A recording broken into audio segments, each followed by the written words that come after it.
नमस्कार। क्या कभी सोचा है कि शेयर बाजार के जो दिग्गज हैं वो लंबी अवधि के लिए सफल स्टॉक्स आखिर चुनते कैसे हैं?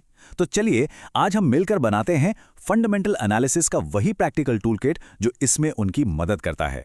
तो आज का सबसे बड़ा सवाल यही है, आखिर वो कौन सा तरीका है जिससे ये पता लगाया जा सके कि कौन सी कंपनी आगे चलकर एक बड़ा विनर बनेगी। चलिए इसी सवाल का जवाब ढूंढते हैं। एक स्मार्ट निवेशक बनने के इस सफर में हम इन 6 जरूरी पड़ावों से गुजरेंगे। ये एक तरह से हमारा रोड मैप है जो हमें सही इन्वेस्टमेंट के लिए जरूरी समझ और टूल्स देगा। तो सबसे पहला और सबसे जरूरी कदम है बड़ी तस्वीर को समझना। देखिए, एक बेहतरीन निवेश की शुरुआत किसी एक स्टॉक से नहीं बल्कि उस पूरी इंडस्ट्री को समझने से होती है जिसमें वो कंपनी काम करती है। हर इंडस्ट्री की ना एक तरह से अपनी लाइफ होती है। वो इन 4 दौर से गुजरती है: इंट्रोडक्शन, ग्रोथ, मैच्योरिटी और फिर डिक्लाइन। अब एक निवेशक के लिए सबसे सही मौका मिलता है ग्रोथ और शुरुआती मैच्योरिटी के दौर में, क्योंकि यही वो वक्त होता है जब कंपनियां सबसे तेजी से बढ़ रही होती हैं। अच्छा, इंडस्ट्री को समझने के लिए हमारा अगला टूल है पोर्टर के 5 फोर्सेस। ये एक बहुत ही पावरफुल फ्रेमवर्क है। इससे ये जानने में मदद मिलती है कि किसी इंडस्ट्री में मुकाबला कितना कड़ा है और क्या वहां पैसा कमाना वाकई आसान भी है या नहीं। तो ये 5 ताकतें मिलकर ये तय करती हैं कि कोई इंडस्ट्री कितनी फायदेमंद है। सोच कर देखिए, अगर मुकाबला बहुत ज्यादा है या ग्राहक और सप्लायर बहुत पावरफुल हैं तो कंपनी के लिए मुनाफा कमाना बहुत मुश्किल हो जाता है। ठीक है, अब तक हमने इंडस्ट्री को समझ लिया। अब चलिए जूम इन करते हैं और अपना फोकस कंपनी पर लाते हैं और ढूंढते हैं उसका वो गुप्त हथियार, यानी उसका कॉम्पिटिटिव एडवांटेज, जिसे बिजनेस की दुनिया में मोट कहते हैं। तो ये मोट आखिर है क्या? इससे ऐसे समझिए जैसे पुराने जमाने में एक किले के चारों तरफ एक गहरी खाई होती थी जो दुश्मनों को अंदर आने से रोकती थी। ठीक वैसे ही बिजनेस की दुनिया में ये खाई कंपनी का वो खास गुण है जो उसे अपने कॉम्पिटिटर से बचाता है और लंबे समय तक सफल रखता है।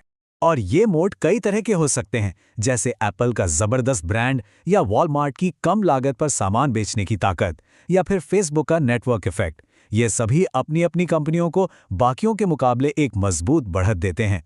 चलिए अब हमारे टूल किट के उस हिस्से की बारी है जहां हम कंपनी का एक तरह से हेल्थ चेकअप करेंगे, बिल्कुल वैसे ही जैसे एक डॉक्टर करता है। और इसके लिए हमें कंपनी के फाइनेंशियल नंबर्स की दुनिया में उतरना होगा। सबसे पहले बात करते हैं प्राइस टू अर्निंग्स यानी पीई रेशियो की। आसान भाषा में यह बताता है कि कंपनी की कमाई के हर एक रुपए के लिए निवेशक कितना पैसा देने को तैयार हैं। आमतौर पर एक निवेशक ऐसी कंपनी ढूंढता है जिसका पीई कम हो लेकिन उसमें ग्रोथ की उम्मीद बहुत ज्यादा हो। बस यही तो है सबसे बेहतरीन कॉम्बिनेशन। अगला इंपॉर्टेंट आंकड़ा है रिटर्न ऑन इक्विटी या आरओई। ये सीधा सीधा बताता है कि कंपनी अपने शेयर होल्डर्स के लगाए गए पैसे पर कितना मुनाफा बना रही है। और यहाँ एक आसान सा नियम यह है कि अगर किसी कंपनी का आरओई लगातार 15% से ज्यादा है तो ये एक बहुत ही मजबूत संकेत है। और आखिर में देखते हैं कंपनी पर कर्ज का बोझ कितना है। बात बहुत सीधी है, जिस कंपनी पर कर्ज कम होता है वो ज्यादा सुरक्षित मानी जाती है। ज्यादा कर्ज वाली कंपनियां मुश्किल समय में बड़े जोखिम में पड़ सकती हैं। ठीक है, तो हमने नंबर्स तो देख लिए, लेकिन कहानी यहीं खत्म नहीं होती। अब हम अपने एनालिसिस को अगले लेवल पर ले जाएंगे, क्योंकि कुछ चीजें ऐसी होती हैं जो अच्छी कंपनियों को महान कंपनियों से अलग करती हैं और वो बैलेंस शीट में नहीं दिखती। यहाँ मैनेजमेंट की ईमानदारी और उनका ट्रैक रिकॉर्ड देखा जाता है। क्या कंपनी की ग्रोथ असली है या सिर्फ कागजी खेल है? और सबसे जरूरी, जो मोट हमने ढूंढा था, क्या वो आने वाले कई सालों तक टिकेगा? ये सवाल बहुत अहम है। तो अब तक हमने अपने टूलकिट में कई सारे औजार इकट्ठा कर लिए हैं। इंडस्ट्री को समझा, कंपटीशन को परखा, कंपनी का मोड ढूंढा और उसके फाइनेंशियल्स भी चेक कर लिए हैं। अब समय है इन सबको मिलाकर एक शक्तिशाली फॉर्मूला बनाने का।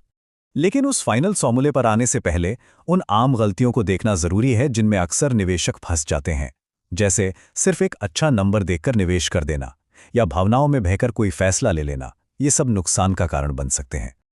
और ये रहा वो सुनहरा नियम। सबसे बेहतरीन स्टॉक वही है जिसमें ये चारों चीजें हों: एक मजबूत इंडस्ट्री, एक काबिल मैनेजमेंट, एक गहरा और टिकाऊ मोट और एक सही वैल्यूएशन। यही हमारे पूरे विश्लेषण का निचोड़ है। और अंत में सबसे जरूरी है सही माइंड सेट। स्टॉक्स को सिर्फ एक नंबर नहीं बल्कि एक बिजनेस में हिस्सेदारी समझना चाहिए। सोच लंबी अवधि की होनी चाहिए और साथ में होना चाहिए धैर्य। और ये पूरी बातचीत इसी एक सवाल पर आकर खत्म होती है। जैसा कि वॉरेन बफे कहते हैं, उसी में निवेश करें जिसे समझते हैं। तो सोचने वाली बात यह है कि ऐसा कौन सा बिजनेस या सेक्टर है जिसकी किसी को गहरी समझ हो, क्योंकि एक सफल निवेश की यात्रा की शुरुआत अक्सर वहीं से होती है।